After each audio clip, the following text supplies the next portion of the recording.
Grateful am I to be alive in this time to shed light on the Black West and a great contributor of her time. Oh my, how she shined, Elizabeth Byrd. Born into leadership and a great community activist, of course it's only right for her to carry on after this. Born in Wyoming under the racism and acceptance mixture, for this equality state she had a vision and was able to paint her picture.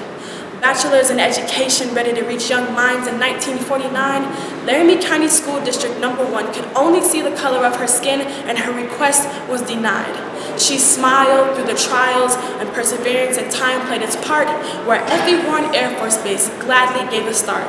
And in 1959, that very same school district had a change of heart. Let's start, Elizabeth Byrd. 27 years of education, 27 years of dedication in guiding the young minds, bringing hope and success as the destination. 1976, gears still moving, receiving her master's in education. Encouraged by Robert C. Roan, her father, her journey was carried even farther when in 1981, her election made her the first African-American woman in Wyoming's legislature. What an honor. Breaking first in education, breaking first in legislation, Mrs. Byrd was able to break the surface of Wyoming's hesitation to accept the differences between you and I, and with pride, I say, carrying Dr. King's dream, thank you, Mrs. Byrd, for Equality Day. Thank you for your voice for the minority, children, women, and politicians. Thankful to share your history among the art, articles, magazines, and kind words given across the nation, Elizabeth Byrd. Thankful for your family and your children, Robert, Linda, James. Thank you all for carrying the legacy of such a powerful name. And I'm thankful for the life that she spoke into me before she passed away. And when in need, I search my heart and boldly hear her say, you control the chapters of your life. Don't let anybody else turn those pages for you.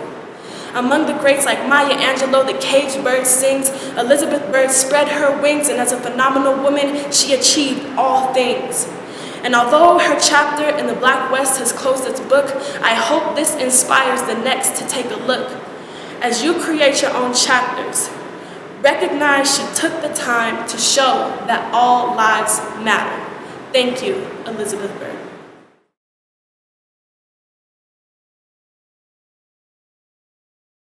I moved to Wyoming in 2012 from Illinois. When I arrived here, I noticed almost immediately there was a lack of understanding of the role of African Americans in the state, and often to the broader region, the US West, to its history, its political culture, its cultural society.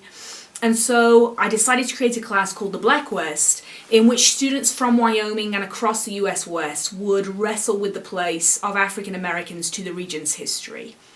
And in the process of organizing that class, the students also expressed an interest in being able to make some kind of difference in terms of how we tell the history of our state, Wyoming, the equality state, and how we understand larger narratives about Western experience. In Reimagining the West, that's exactly what we're doing, is we're re-envisioning how we talk about the US West and the types of people we include in the stories we tell.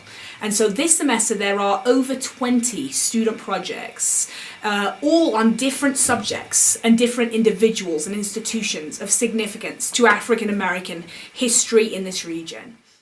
I am spatially and numerically orienting the Black community in Laramie and capturing what experience we can get using census data and maps, and then supplementing that a little bit with newspaper articles that we can find on some individuals, the more charismatic ones, and residence and business directories to just kind of confirm. This project is challenging the idea that there's an emptiness or a void of Black communities in the West. And in 1900, this project is showing that, no, we do have a very present Black community in Laramie.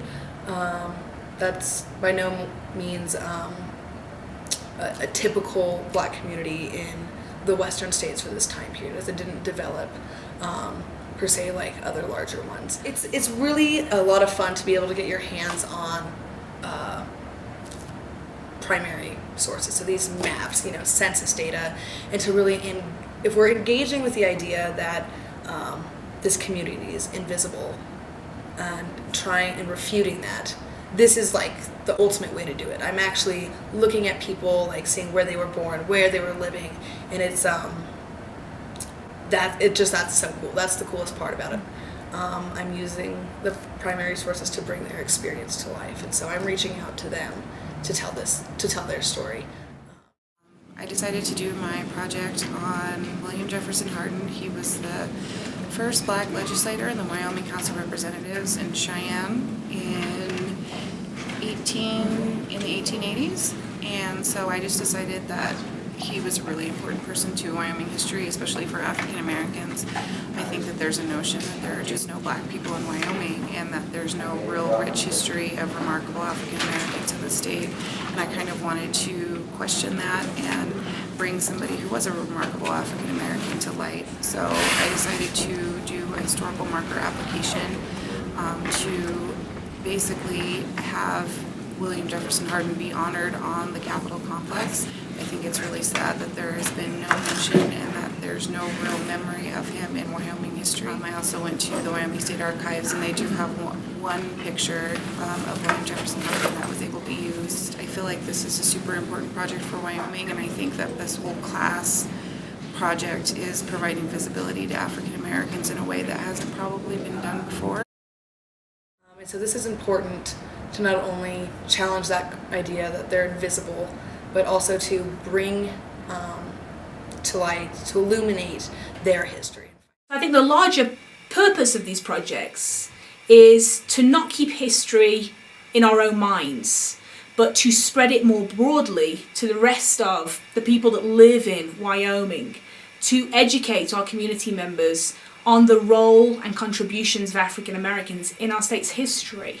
And I think also for African Americans that attend the exhibit or look at the variety of exhibitions that we've held, that it is to remind them of their own history and culture and the contributions people from their own community have made to the founding of Wyoming and to its varied political and cultural life. And although her chapter in the Black West has closed its book, I hope this inspires the next to take a look.